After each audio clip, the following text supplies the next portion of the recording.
جو شادی سے پہلے ہم سب کو ہنساتی تھی، ہر وقت مسکراتی رہتی تھی اور اس کی شکل ہی بدل گئی تھی۔ میں نے کہا کیا شادی میں اچھی چیز نہیں ہے؟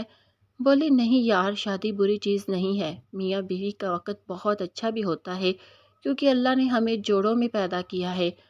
ہم جب اپنے جوڑوں کے ساتھ زندگی شروع کرتے ہیں بہت اچھا وقت بھی گزرتا ہے، لیکن وقت سے پہلے بچہ پیدا کرنا، ایک بچے کے ہوتے ہوئے دوسرا بچہ پیدا کرنا سب سے بڑی غلطی ہے۔ اس نے کہا آج کل کی ماں وہ نہیں رہی جو ایک وقت میں 10 بچے پال لیتی تھی اور گھر بھی سنبھال لیتی تھی۔ ہمارے اندر اتنی ہمت نہیں، اوپر پھر آپریشن ہو جائے تو ویسے ہی ہمت ختم ہو جاتی ہے۔ نارمل ڈلیوری والی کی ہماری جیسی حالت نہیں ہوتی۔ پھر بات کرنے میں اس کی بیٹی بار بار پریشان ہو رہی تھی۔ آخر اس نے معذرت کر لی۔ میں نے کہا میں کیا کہہ سکتی ہوں، میرے لیے تیری خوشی اور تیری صحت ہی سب سے زیادہ اہم ہے، تو اگر نہیں آ سکتی تو ٹھیک ہے۔ فون بند ہونے کے بعد مجھے اس بات کا بہت افسوس ہوا کہ وہ نہیں آ رہی، لیکن اس کی باتیں میرے دل میں بیٹھ گئی۔ میں نے اسی وقت سوچ لیا کہ میں شادی کے بعد 1.5 سال تک بچہ پیدا نہیں کروں گی۔ ویسے بھی میری شادی غیروں میں ہو رہی ہے، مجھے اتنی جلدی بچہ پیدا نہیں کرنا چاہیے۔ اگر کل کوئی مسئلہ بن جاتا ہے، بچے کی زندگی میں داؤ میں لگ جاتی ہے۔ جب میں نے یہ بات اپنی ایک کزن سے کی تو وہ فوراً بولی تم کس طرح کی منحوس باتیں کر رہی ہو، ابھی تمہاری شادی بھی نہیں ہوئی اور تم یہ کہہ رہی ہو کہ کل کو کوئی مسئلہ نہ بن جائے۔ اچھا سوچو، اچھا ہی ہوگا۔ شادی کا پہلا دن اور پہلی رات میرے لیے بہت ہی زیادہ اہم تھی۔ اسی دن مجھے یہ اندازہ ہونا تھا کہ میرا شوہر کس قسم کا انسان ہے۔ شکل و صورت سے تو وہ بہت اچھا تھا، خوبصورت بھی تھا، بالکل ویسا ہی جیسا ایک فرد کو ہونا چاہیے۔ لیکن اصل بات یہ نہیں تھی، اصل بات یہ تھی کہ وہ اندر سے کیسا انسان ہے، اور یہ سب مجھے پہلی رات ہی جج کرنا تھا۔ اسی سے مجھے اپنی آنے والی زندگی کا اندازہ لگانا تھا۔ اسی لیے پہلی رات میرے لیے بہت اہم تھی۔ ساری رسمیں پوری ہو گئی، شادی ہو گئی، مجھے میرے کمرے میں بھیج دیا گیا۔ کچھ دیر بعد میری ساس کمرے میں آئی، انہوں نے آتے ہی وہی باتیں شروع کر دی، وہی نصیحتیں، وہی لیکچر۔ ان کی باتیں مجھے بہت زیادہ روایتی لگ رہی تھی، بالکل ویسے جیسے ڈراموں میں دکھائے جاتے ہیں۔ مجھے ایسا لگ رہا تھا جیسے میں کسی ڈرامے کی سین میں بیٹھی ہوں۔ میں خاموشی سے سب کی باتیں سن رہی تھی۔ پہلے دن کی بہو آخر کیا بول سکتی ہے؟ کچھ دیر بعد میرا شوہر کمرے میں آیا، اس نے آ کے سلام کیا، پھر گھونگھٹ اٹھایا، منہ دکھائی کے نام پر مجھے 5,000 روپے دیے۔ اس کے بعد اس نے فوراً اپنی ماں کے بارے میں پوچھا، کہنے لگا امی آئی تھی؟ میں نے کہا جی آئی تھی۔ اس نے پوچھا بات ہوئی؟ میں نے کہا جی بات ہوئی۔ پھر اس نے پوچھا امی کیسی لگی؟ میں نے بس اتنا کہا جی۔ اس کے بعد اس نے ایک بات کہی جو مجھے بہت عجیب لگی۔ اس نے کہا دیکھو میرے لیے میری ماں بہت زیادہ عزیز ہے، میرے لیے سب کچھ ہے، کیونکہ تمہیں پتہ ہے میرے سوا ان کا اور کوئی نہیں، اس لیے ماں کو کبھی ناراض نہیں کرنا۔ اس انداز میں بات کرنا مجھے اچھا نہیں لگا۔ مجھے لگا جیسے وہ یہ بات مجھے پہلے دن ہی ذہن میں بٹھا رہا ہو۔ میں نے ہمت کر کے کہا یہ سب باتیں اپنی جگہ ٹھیک ہے، لیکن آج میری طبیعت ٹھیک نہیں، میں بہت تھک گئی ہوں، کیوں نہ ہم اپنے رشتے کی شروعات کل کریں؟ یہ سنتے ہی اس کا رویہ بدل گیا۔ وہ کہنے لگا تم ایسی باتیں کیسے کر سکتی ہو؟ تمہیں پتہ نہیں کہ ولیمہ حلال بھی کرنا ہوتا ہے؟ ابھی تو ہم نے ولیمے پہ اتنے سارے پیسے لگانے ہیں، تو کیا تم ہمارے پیسے ضائع کراؤ گی؟ وہ یہ بات ہنسی مذاق میں کہہ رہا تھا، لیکن مجھے یہ بات بالکل بھی اچھی نہیں لگی۔ اس کے بعد اس نے اپنی ہی مرضی چلائی۔ میری تھکن، میری طبیعت، میرے احساسات، کسی چیز کا کوئی لحاظ نہیں کیا گیا۔ اسی لمحے میں سب کچھ سمجھ گئی، یہ آدمی بالکل ٹپیکل ہے، بالکل اپنی ماں جیسا، پورا روایتی۔ بغیر سوچے سمجھے اس کے دماغ میں یہ بات پہلے سے ہی بھری ہوئی تھی، یہ میری بیوی ہے، اس کا کام ہے میری بات ماننا، اس کا کام ہے میرے حکم پر چلنا، اور میں اپنی کوئی رائے نہیں دے سکتی۔ مجھے دل میں بہت افسوس ہوا، میرا پہلا تجربہ بہت برا تھا، مجھے اس آدمی سے کوئی اپنائیت محسوس نہیں ہوئی، بلکہ مجھے یہ انسان ایک مسئلہ لگنے لگا، ایک ایسی جنگ لگنے لگا جو شاید مجھے ساری زندگی لڑنی تھی۔ اوپر سے ولیمہ بھی گزر گیا۔ 2 دن بعد کچھ مہمان آئے اور مہمانوں کے سامنے میری ساس میں بات شروع کر دی، کہنے لگی بس اب تو بچے کی شکل دیکھنی ہے، مجھے اور کچھ نہیں چاہیے، بیٹے کی شادی ہو گئی، اتنی پیاری بہو آ گئی، بس ایک پوتا آ جائے۔ بس میں اندر سے ہل کر رہ گئی۔ ابھی شادی کو 2 دن بھی پورے نہیں ہوئے تھے اور بچے کی بات شروع ہو گئی، اور وہ بھی خاص طور پر پوتے کی بات۔ پوتی کا تو نام بھی نہیں لیا گیا۔ اسی لمحے مجھے اندازہ ہوا کہ یہ لوگ میری سوچ سے بھی زیادہ روایتی ہیں۔ میں اب ڈر بھی رہی تھی اور بہت زیادہ پریشان بھی ہو رہی تھی۔ دل میں بار بار یہی سوال آ رہا تھا کہ میں کس طرح کی زندگی میں قدم رکھ چکی ہوں۔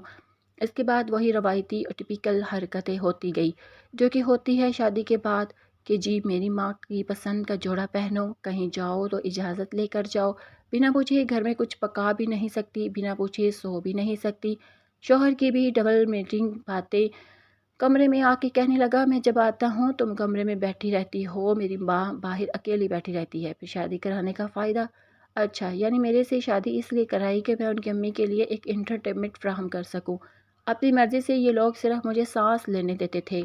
ایک دن میرے شوہر نے یہاں تک بھی کہہ دیا کہ تم ذرا آہستہ بولا کرو، تم تھوڑا زور سے بولتی ہو۔ یعنی میری آواز سے بھی ان کو مسئلہ ہو رہا تھا۔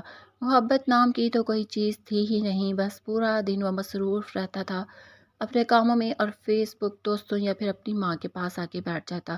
جب رات ہوتی تھی تو اسے یہ بات یاد آ جاتی کہ میں اس کی بیوی ہوں۔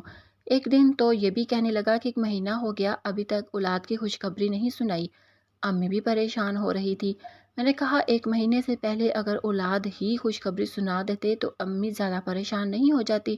کہنے لگا کیا مطلب؟ میں نے کہا اتنی جلدی اگر میں اولاد کی خوشخبری سناتی تو لوگ تو یہی کہتے کہ یہ اولاد پیچھے سے لے کر آئی ہے۔ میرے شوہر نے کہا کیسی فضول باتیں کر رہی ہو، آج کل تو لڑکیاں پہلے مہینے میں ہی خوشخبری سنا دیتی ہیں۔ میں نے کہا پھر سوچنے والی بات یہ ہے کیونکہ پہلا مہینہ تو بھی پوری طرح گزرا بھی نہیں، ہماری شادی کو ابھی تو صرف 24 دن ہوئے ہیں۔ وہ کہنے لگا یہ سب مجھے نہیں پتا، لیکن ہم نے جلدی جلدی امی کو اولاد کی خوشخبری سنانی ہے تاکہ وہ خوش رہیں، مصروف ہو جائیں۔ آخر انہوں نے ہماری شادی کس لیے کروائی ہے؟ میں نے کہا کیا مطلب؟ دیکھو ہماری شادی سے ہم دونوں کا فائدہ ہوا ہے، تمہیں شوہر مل گیا، تمہارے ناز نخرے اٹھانے والا، اور میں دل میں سوچ رہی تھی کہ ابھی تک اس نے میری کون سے ناز نخرے اٹھائے ہیں۔ کہنے لگا مجھے بیوی مل گئی جس سے میں محبت کر سکوں۔ میں نے اپنے دل میں سوچا اس نے ابھی تک میرے سے محبت بھی نہیں کی، لیکن خیر وہ بول رہا تھا تو میں سن رہی تھی۔ اس نے کہا لیکن امی کو کیا ملا؟ اب میرے دل میں پھر بات آئی کہ امی کو نوکرانی مل گئی مفت کی، کیونکہ جب سے میں آئی تھی میں اس گھر کے کام کر رہی تھی۔ یہ بات سچ ہے کہ اس گھر میں زیادہ کام بھی نہیں تھے، ابھی بچے نہیں تھے تو گھر صاف ستھرا بھی رہتا تھا، کھانا بھی زیادہ لوگوں کے لیے نہیں بنتا تھا، اور یہ لوگ اتنا زیادہ کھانے پینے والے نہیں تھے، لیکن پھر بھی کام تو سارے میں ہی کر رہی تھی، تو امی کو تو بڑا فائدہ ہوا تھا۔ لیکن شوہر کہنے لگا کہ ان کا فائدہ یہی ہے کہ ان کو کھیلنے کے لیے ایک چھوٹا سا گولو مولو شہزادہ مل جائے۔ تو میرے شوہر نے بھی شہزادہ ہی بولا تھا، شہزادی نہیں بول رہا تھا۔ یعنی ابھی تو یہ مجھے اس بات پر دباؤ ڈال رہے تھے کہ جلدی جلدی اولاد ہو جائے، اور بعد میں انہوں نے کہنا تھا کہ بیٹا ہی ہونا چاہیے، بیٹی نہیں ہونی چاہیے۔ اگر بیٹی ہو جاتی تو یہ بیٹے کے لیے پھر سے میرے پر دباؤ ڈالنا شروع کر دیتے۔ میری دوست بھی مجھے اپنی کچھ ایسی ہی کہانی سنائی تھی۔ اس کے لیے پہلی بیٹی ہوئی تھی، اس لیے دوبارہ جلدی جلدی سے اس سے بچہ کروایا جا رہا تھا کہ بیٹا پیدا ہو جائے۔ وہ بتا رہی تھی کہ میری طرف تو بیٹا ہی ہونے والا ہے، مجھے کل ہی پتہ چلا ہے۔ اس نے کہا چلو اس کے بعد مجھے 1-2 سال آرام کرنے کا موقع مل جائے گا۔ مجھے تو اب پتہ چلا کہ شادی شدہ عورتیں اتنی زیادہ بیکار زندگی گزارتی ہیں۔ میں تو سمجھتی تھی کہ شادی کے بعد مزے ہوتے ہیں، شوہر ہوتا ہے، حکم مانتا ہے، باہر لے جاتا ہے، گول گپے کھلاتا ہے، آئس کریم کھلاتا ہے۔ مجھے یہ تو پتہ تھا یہ ساری زندگی یہ سب کچھ نہیں چلتا، لیکن شروع کے سال تک تو یہ سب چلتا ہے۔ پر میرا شوہر تو مجھے ابھی تک کہیں بھی نہیں لے کے گیا تھا، اور اس نے تو بس مجھے ایک ہی کام کے لیے رکھا ہوا تھا، میری ماں کا خیال کرو، میری ماں کی خدمت کرو۔ میں مصروف رہتا ہوں، میں کچھ نہیں کر سکتا، تم نے میرے حصے کے سارے کام کرنے ہیں۔ خود تو آفس سے آتا تو دوستوں کے پاس چلا جاتا، سیدھا اپنی ماں کے کمرے میں جاتا، میرے کمرے میں آتا، کھانا کھاتا، فون پکڑ کے بیٹھ جاتا، اس کے بعد میری یاد آ جاتی ایسے شخص کے ساتھ میں اولاد پیدا کرتی۔ پتہ نہیں میرا اس انسان سے گزارا بھی ہونے والا تھا یا نہیں، آگے چل کے کیا ہونا تھا، کیونکہ ابھی تو میں سب کچھ برداشت کر رہی تھی، لیکن ہو سکتا ہے بعد میں میری برداشت بھی ختم ہو جاتی۔ مجھے یہ بھی پتہ چلتا کہ اس کی اپنی کوئی کزن پسند تھی، لیکن انہوں نے انکار کر دیا تھا، اس لیے انہوں نے جلدی جلدی میرے سے شادی کروائی۔ اب ایسے عجیب سے انسان کے ساتھ میں کیسے اپنی فیملی شروع کر سکتی تھی؟ کل کو میں تو لٹکتی، ساتھ میرے بچے نے لٹک جاتے۔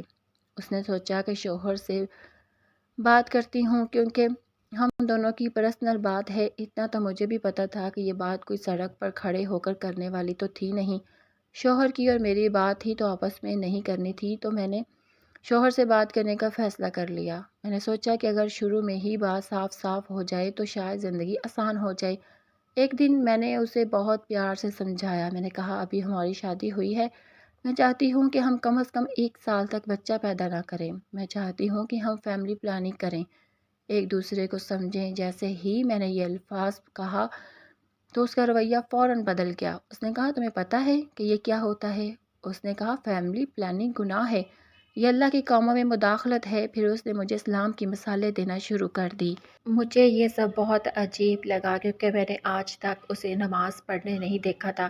اس نے کبھی جمعے کی نماز بھی ادا نہیں کی تھی اور کہنے لگا شادی کا مقصد ہی اولاد پیدا کرنا ہوتا ہے تاکہ خاندانی نظام چلتا رہے، خاندان کو سپورٹ ملے۔ اس وقت مجھے بات بہت چپ کر گئی کیونکہ جہاں اس کو سلام یاد آ رہا تھا اس کو یہ یاد نہ آیا کہ وہ اپنی ماں کی خدمت مجھ سے زبردستی نہیں کروا سکتا۔ لیکن یہ بات اس کو اچھی طرح یاد تھی کہ بچہ اسے مجھ سے ہی پیدا کروانا ہے اور وہ بھی جلدی جلدی۔ میں نے پھر بھی پیار سے بات کرنے کی کوشش کی۔ میں نے کہا میں نے اولاد سے انکار تو نہیں کیا، صرف اتنا چاہتی ہوں کہ 1 سال تک رک جائے۔ اس نے فوراً کہا کہ بچہ پیدا نہیں کرو گی تو کیا کرو گی؟ میں نے کہا اس کا کیا مطلب ہے؟ میں آپ کے ساتھ وقت گزاروں گی، میں بچہ پیدا نہ کر کے کہیں بھاگ تو نہیں جانا چاہتی، میں آپ کے ساتھ زندگی گزارنا چاہتی ہوں۔ اس نے کہا میرے ساتھ تم وقت گزارو گی نہیں بلکہ وقت ضائع کرو گی، اگر اتنے میں بچہ پیدا ہو جائے گا تو یہ کام نکل جائے گا، اس کے بعد تم بچے کو سنبھالتی رہنا، اسی میں تمہارا بھی وقت گزر جائے گا۔ اس کی یہ بات سن کے مجھے اندازہ ہو گیا اس انسان کے اندر جذبات نام کی کوئی چیز نہیں ہے، اس کے لیے رشتہ صرف ایک ذمہ داری ہی تھی، ایک مشین کی طرح کا بندھن۔ میں نے اسے بات کر کے دیکھ لی لیکن مجھے ایسے لگا جیسے میں نے بھینس کے آگے بین بجائی ہو۔ اس کو اس بات سے کوئی فرق نہیں پڑا کہ میں کیا کہہ رہی ہوں۔ خیر اس نے یہ بات فوراً اپنی ماں کو بتا دی۔ اگلے دن وہ خود دفتر چلا گیا۔ اس کے بعد میری ساس نے مجھے الگ سے بٹھا کے لیکچر دیا۔ انہوں نے لمبا چوڑا لیکچر دیا۔ وہ کہنے لگی آج کل تو مرد ہاتھ سے نکل جاتے ہیں، اگر اولاد نہ ہو تو مرد اور کو چھوڑ دیتا ہے، اور تم تو اتنی خوبصورت بھی نہیں ہو کہ کوئی تم پہ مر مٹے، یہ تو تمہیں چھوڑ دے گا۔ وہ بڑا عاشق مزاج ہے۔ انہوں نے کہا بچہ پیدا ہو جائے گا تو تمہارے پاؤں مضبوط ہو جائیں گے، پھر تمہاری حیثیت بن جائے گی۔ انہوں نے یہ بھی کہا کہ اگر تم بچہ پیدا نہیں کرو گی تو آخر کرو گی کیا؟ نہ تم اتنی پڑھی لکھی ہو کہ کوئی اچھی نوکری مل جائے، اور ہم ویسے بھی اپنی بہو سے نوکری نہیں کرواتے۔ ان کی باتوں میں میٹھے میٹھے طعنے بھی تھے اور ڈرنے والی باتیں بھی، اور وہی پرانی روایتی سوچ بھی تھی۔ میں خاموشی سے سب سنتی رہی، لیکن اس دن میرے دل میں ایک بات بالکل صاف ہو گئی۔ میں نے سوچ لیا کہ ان لوگوں سے بات کرنے کا کوئی فائدہ نہیں ہے، نہ شوہر سمجھنے والا ہے اور نہ ساس۔ اگر مجھے اپنی زندگی بچانی ہے تو مجھے خود ہی کچھ کرنا پڑے گا، خود ہی سوچنا پڑے گا، کیونکہ اس معاشرے میں عورت کی بات سننے والا کوئی نہیں ہوتا۔ یہاں عورت کو صرف ایک ذمہ داری سمجھا جاتا ہے، ایک مشین جو ہو سب کے حکم پر چلتی رہے۔ میں نے یہی سوچا کہ یہ بات کسی کو نہ بتاؤں، گھر کی بات ہے تو گھر میں ہی رہے۔ میں نے کسی سے کوئی مشورہ نہیں کیا، اپنی ماں کو بھی نہیں بتایا، کسی اور کو۔ ایک دن میں خاموشی سے بازار گئی، دل بہت بوجھل تھا لیکن میں نے ہمت کی۔ میں نے جا کے وہ دوائی خرید لی جو اس مقصد کے لیے کھائی جاتی ہے۔ کسی نے نہیں پوچھا، کسی کو خبر نہیں ہوئی، میں نے دوائی کھانی شروع کر دی۔ شروع کے 2 مہینے بہت سکون سے گزر گئے۔ میرے دل میں ایک عجیب سا اطمینان تھا، کم از کم مجھے یہ تسلی تھی کہ ابھی میں ماں نہیں بن رہی، میں خود کو سنبھال سکتی ہوں، اپنے شوہر کو سمجھنے کی کوشش کر سکتی ہوں، اپنے آپ کو اس نئے ماحول کے مطابق ڈھال سکتی ہوں۔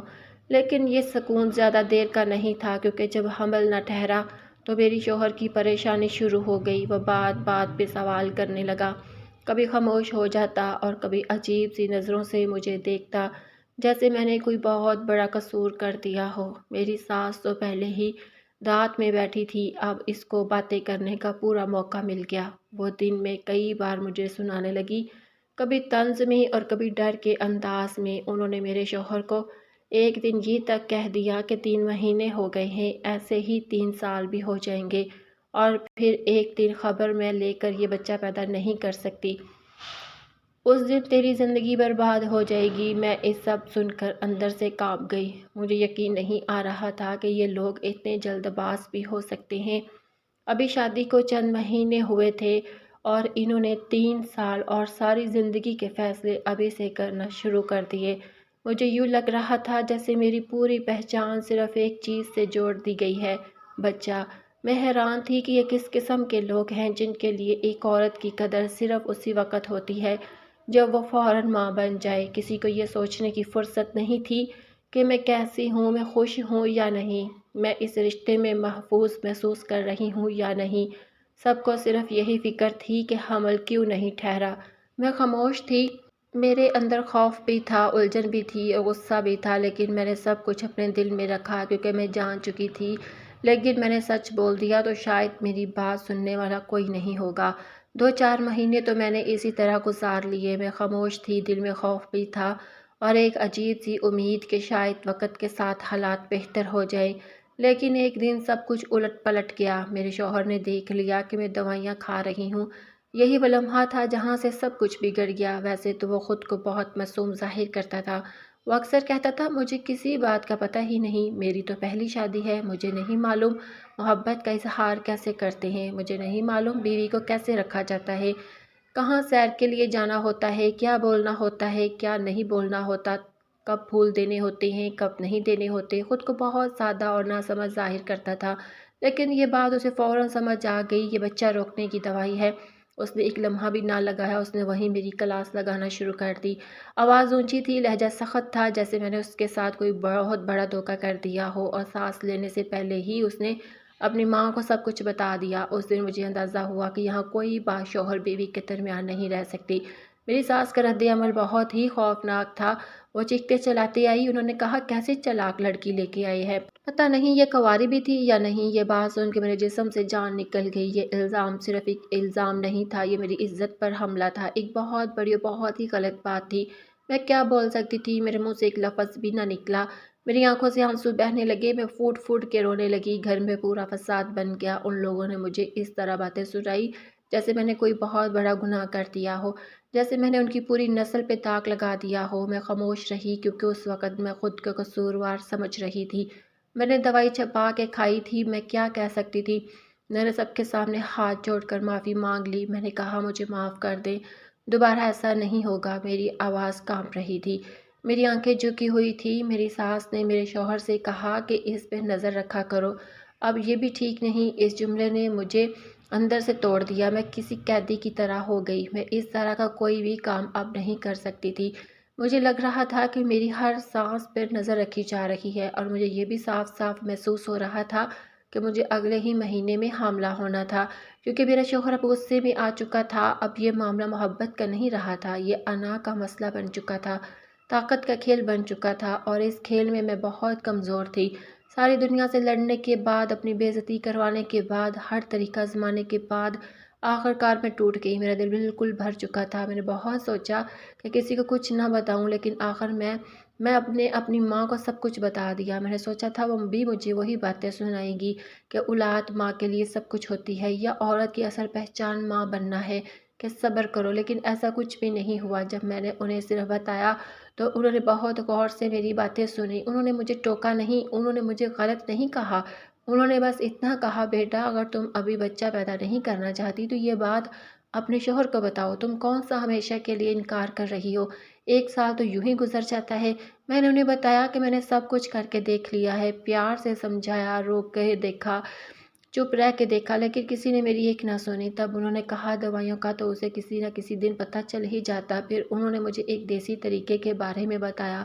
میں نے حیرت سے پوچھا کیسا دیسی طریقہ؟ انہوں نے مجھے پھٹکری کا ایک ٹکڑا دیا اور کہا یہ تمہارے کام آئے گا۔ میں نے گھبرا کے کہا واقعی؟ انہوں نے کہا اور کیا، پہلے زمانے میں تھوڑی گولیاں ہوتی تھی کہ ہر عورت ہر سال بچہ پیدا کرتی تھی، یہ بہت پرانا اور کام کا طریقہ ہے۔ جب انہوں نے مجھے اس کا طریقہ بتایا تو میں تھوڑا ڈر گئی، مجھے وہ طریقہ بہت عجیب لگا۔ میں نے کہا امی یہ تو بہت بڑا عجیب سا ہے۔ انہوں نے کہا یہی راستہ ہے اور فائدہ ضرور ہوگا۔ ان کے لہجے میں یقین تھا، ماں کا یقین۔ جب میں نے اپنے شوہر کی باقی حرکتوں کے بارے میں بتایا تو وہ سن کے خاموش ہو گئی۔ پھر انہوں نے کہا تم بالکل صحیح سوچ رہی ہو، غیروں میں رشتہ کیا ہے، اتنی جلدی اولاد نہیں پیدا کرنی چاہیے، 1-2 سال دیکھو یہ کیسا انسان ہے، اس کے رویے کیا ہے، یہ کیا کرتا ہے۔ میں نے ان کی بات مان لی۔ میں نے فیصلہ کر لیا کہ میں اپنی ماں کے مشورے پر عمل کروں گی۔ دل میں ایک عجیب سا خوف بھی تھا، یہ ڈر بھی تھا کہ کہیں کسی کو پتہ نہ چل جائے، لیکن امی نے جو طریقہ بتایا وہ واقعی کامیاب رہا۔ پورا مہینہ بہت سکون سے گزر گیا، میرا دل ہلکا ہو گیا۔ یہ الگ بات تھی کہ میرا شوہر اور میری ساس کے کہنے لگے کہ گولیاں کھا کھا کے اس نے اپنا نظام خراب کر لیا، لیکن مجھے پتہ تھا کہ ایسا کچھ بھی نہیں۔ اس بات پہ میرے دل میں ایک عجیب سی خوشی تھی، کم از کم ابھی کے لیے میں محفوظ تھی۔ ساری دنیا سے لڑنے کے بعد، اپنی بے عزتی کروانے کے بعد، ہر طریقہ آزمانے کے بعد آخرکار میں ٹوٹ گئی۔ میرا دل بالکل بھر چکا تھا۔ میں نے بہت سوچا کہ کسی کو کچھ نہ بتاؤں، لیکن آخر میں نے اپنی ماں کو سب کچھ بتا دیا۔ میں نے سوچا تھا کہ وہ بھی مجھے باتیں سنائے گی۔ امی نے مجھے یہ تو بتایا تھا کہ اس طریقے سے بچے نہیں ہوں گے، لیکن شاید امی کو یہ اندازہ نہیں تھا کہ زیادہ عرصے تک اس طریقوں کو استعمال کرنا میرے لیے نقصان دہ بھی ہو سکتا ہے۔ اس وقت مجھے صرف یہ لگ رہا تھا کہ یہ طریقہ محفوظ ہے۔ سب سے بڑی بات یہ تھی کہ اگر کوئی دیکھ بھی لیتا کہ میرے پاس پھٹکری رکھی ہے تو میں آسانی سے کہہ سکتی تھی کہ میں نے کسی اور کام کے لیے رکھی ہے۔ کسی کو شک نہیں ہوتا تھا۔ اسی اطمینان میں خوشی تھی۔ وقت خاموشی سے گزرتا رہا تھا اور اسی طرح 1.5 سال پورے ہو گئے۔ 1.5 سال گزرنے کے بعد ایک دن میری دنیا الٹ گئی۔ مجھے پتا چلا کہ میرے شوہر کا کسی اور عورت کے ساتھ چکر چل رہا ہے۔ یہ بات سن کے میرے پاؤں کے نیچے سے زمین نکل گئی۔ میں نے خود کو سنبھالا اور اس وجہ پوچھی۔ اسے بالکل لاپرواہی سے کہا، تمہارے ہاں تو بچے نہیں ہو سکتے؟ تو ظاہر ہے میں نے کچھ نہ کچھ تو سوچنا تھا۔ میں گھبرا گئی۔ میں نے فوراً کہا کہ کس نے کہا بچے نہیں ہو سکتے؟ اس نے کہا 1.5 سال سے تم نے کوئی خوشخبری نہیں سنائی، اس کا اور کیا مطلب ہوتا ہے؟ اس کی بات ہے سن کے میرا دل زور زور سے دھڑکنے لگا۔ میں نے جلدی سے کہا ایسی بات نہیں ہے، فیملی پلاننگ نام کی بھی تو کوئی چیز ہوتی ہے۔ اسے فوراً جواب دیا، ہم کون سی فیملی پلاننگ کر رہے ہیں؟ میری ماں سب انتظار نہیں ہو رہا۔ میں نے اسے سمجھانے کی کوشش کی۔ میں نے کہا پریشان نہ ہو، آپ یہ سب چھوڑ دیں، میں آپ کو بچہ پیدا کر کے دوں گی۔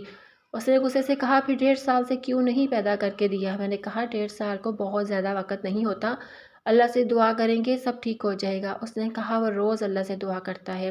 اس وقت میں بہت زیادہ پریشان ہو گئی۔ میں نے ایک لمحہ سوچا اور پھر ایک فیصلہ کر لیا۔ میں نے کہا مجھے 6 مہینے کا وقت دے دیں، اگرچہ 6 مہینے میں خوشخبری نہ ہوئی تو آپ دوسری شادی کر لینا۔ میرے دل میں پورا یقین تھا کہ جیسے ہی میں پھٹکری استعمال کرنا چھوڑوں گی حمل ٹھہر جائے گا۔ اسی یقین کے ساتھ میں نے 6 مہینے والا چیلنج لے لیا۔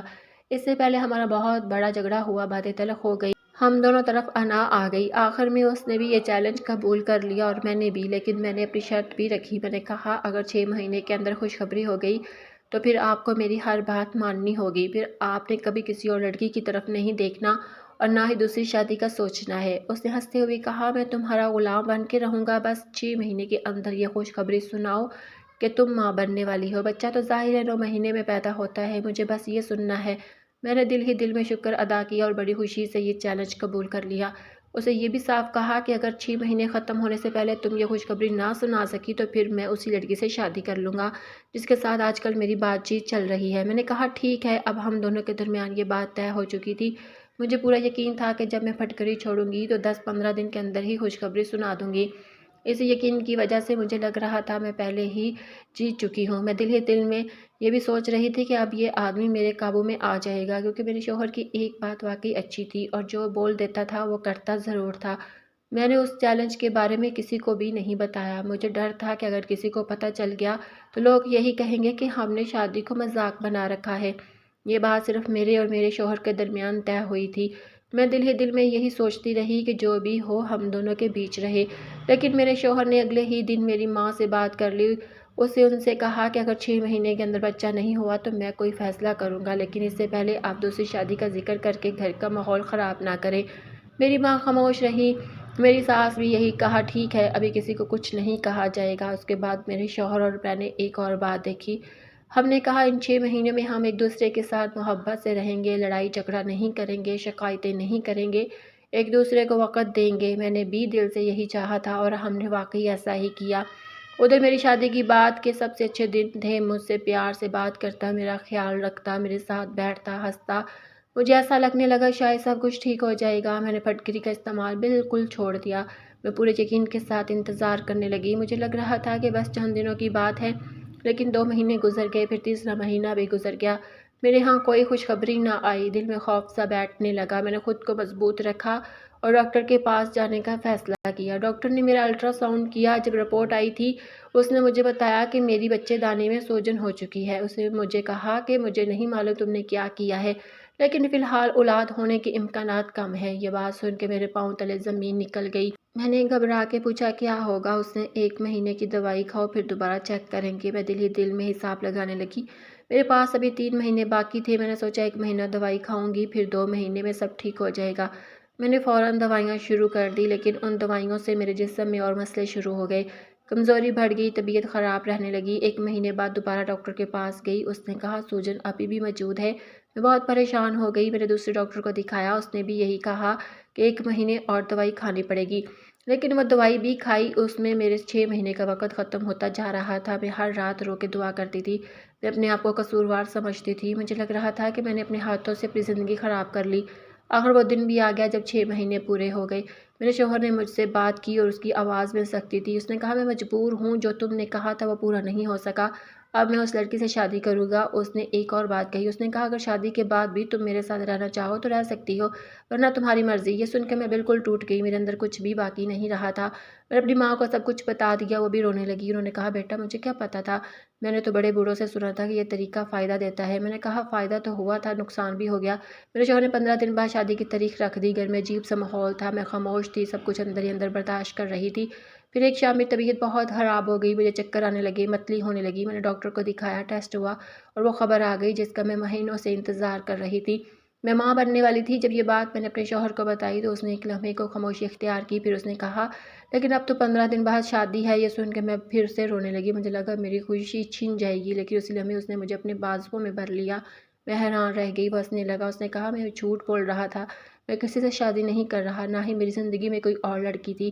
مجھے تمہارے راز کے بارے میں پہلے ہی پتہ چل گیا تھا، میں سب تمہیں سبق سکھانے کے لیے کر رہا تھا۔ یہ سن کے میں اس کے قدموں میں گر گئی، میں رو رہی تھی۔ میں نے کہا مجھے معاف کر دو۔ اس نے مجھے اٹھایا اور کہا آئندہ اس طرح کی الٹی سیدھی حرکتیں مت کرنا۔ یہ سچ ہے کہ جب تم نے اس سے بات کی تھی تو میں نے انکار کر دیا تھا، لیکن اگر تمہیں اتنا زیادہ مسئلہ تھا تو تم مجھ سے دوبارہ بات کر سکتی تھی، شاید میں سمجھ جاتا، شاید نہ بھی سمجھتا، لیکن تم نے اپنے آپ کو تکلیف میں ڈال دیا۔ اس نے کہا تم مجھے اچھی لگتی ہو، میں دوسری مصیبت نہیں پال سکتا، تم ایک ہی کافی ہو۔ اور ہنس رہا تھا اور میری آنکھوں میں آنسو تھے، لیکن یہ آنسو خوشی کے تھے۔ میں نے اس کا شکریہ ادا کیا، میں نے دل سے مانا کہ اس نے مجھے جو سبق سکھایا اور شاید میرے لیے ضروری تھا، اس کے بعد اللہ نے کرم کیا، میرے ہاں بیٹا پیدا ہوا، میرے سسرال میں خوشی آ گئی، میری ساس بھی بدل گئی، میرا شوہر بھی پہلے سے بہتر ہو گیا، ہماری زندگی میں سکون آ گیا۔ آج جب میں پیچھے مڑ کر دیکھتی ہوں تو مجھے لگتا ہے کہ میں نے بہت کچھ سیکھا۔ یہ سفر آسان نہیں تھا، لیکن آج میں مطمئن ہوں، اب سب کچھ ٹھیک ہے۔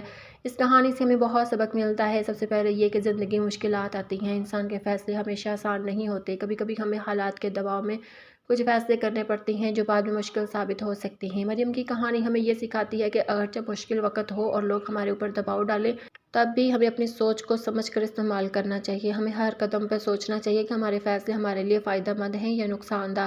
اپنے حقوق اور اپنی مرضی کی حفاظت کرنا بہت ضروری ہے۔ مریم نے اپنی شادی میں اپنی رائے اور اپنی خواہش کا تحفظ کیا۔ اس نے صرف دوسروں کی مرضی دباؤ کے تحت عمل نہیں کیا۔ یہ ہمیں یہ سکھاتا ہے کہ کسی بھی تعلق میں اپنی رائے کا احترام ضروری ہے۔ اگر ہمیشہ دوسرے کے کہنے پر عمل کریں گے تو ہمارا اعتماد کمزور ہو جائے گا اور ہم اپنی زندگی کے فیصلے اپنے ہاتھ سے نہیں کر پائیں گے۔ کسی بھی مشکل کام یا مسئلے میں والدین یا معتبر لوگوں سے مشورہ لینا فائدہ مند ہوتا ہے۔ مریم نے اپنی ماں سے بات کی اور ماں نے اسے محفوظ اور صحیح طریقہ بتایا، لیکن ماں نے بھی واضح کر دیا کہ ہر طریقے کے اپنے نتائج ہوتے ہیں۔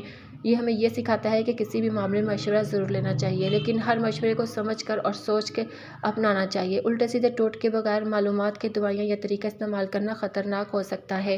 مریم نے پھٹکری کا استعمال ماں کے مشورے سے کیا اور اس کے ساتھ محتاط بھی رہی، لیکن اگر بغیر سوچے سمجھے یا کسی غیر محفوظ طریقے سے کچھ کر لیا جاتا تو نقصان بھی ہو سکتا تھا۔ یہ ہمیں یہ سکھاتا ہے کہ ہر قسم کی معلومات اور ہر ٹوٹکا صرف تب استعمال کرنا چاہیے جب ہمیں اس کی صحیح معلومات ہو اور یہ محفوظ ہو۔ صبر اور تحمل زندگی میں بہت بڑی طاقت ہے۔ مریم نے کئی ماہ صبر کیا، محبت کے ساتھ اپنے شوہر کے ساتھ تعلق برقرار رکھا اور ہر مسئلے کو سمجھ کر حل کرنے کی کوشش کی۔ صبر کے بغیر ہم مشکلات میں آسانی سے شکست کھا جاتے ہیں۔ صبر اور سمجھ بوجھ سے حالات کو بہتر بنایا جا سکتا ہے۔ چھٹا سبق یہ ہے کہ تعلیم اور آگاہی ضروری ہے۔ ہمیں چاہیے کہ ہر معاملے میں اپنی معلومات کو بڑھائیں تاکہ ہم درست فیصلے کر سکیں۔ بغیر معلومات کے کیے گئے فیصلے نقصان دہ ہو سکتے ہیں۔ مریم کی کہانی واضح کرتی ہے کہ ہر قدم سوچ سمجھ کے اٹھانا چاہیے اور بغیر جانچ پرکھ کے کسی ٹوٹکے یا دوائی کا استعمال نہیں کرنا چاہیے۔ زندگی میں محبت اور اعتماد کی اہمیت بہت زیادہ ہے۔ مریم اور اس کے شوہر نے ایک دوسرے کو سمجھنے کی کوشش کی اور اپنی غلط فہمیوں کو دور کیا۔ محبت اور اعتماد ہی تعلق کو مضبوط رکھتے ہیں، ہر مشکل کا حل نکالتے ہیں۔ یہ کہانی ہمیں یہ سکھاتی ہے کہ زندگی میں صبر، تحمل، اپنی رائے کا احترام، مشورے کی اہمیت اور معلومات کا درست استعمال بہت ضروری ہے۔ ہر معاملے میں بغیر معلومات کے ٹوٹکے یا دوائی کا استعمال نقصان دے سکتا ہے۔ علم، سمجھ بوجھ اور محبت کے ساتھ ہمیں مسائل کو حل کر سکتے ہیں اور زندگی کو خوشیوں سے بھر سکتے ہیں۔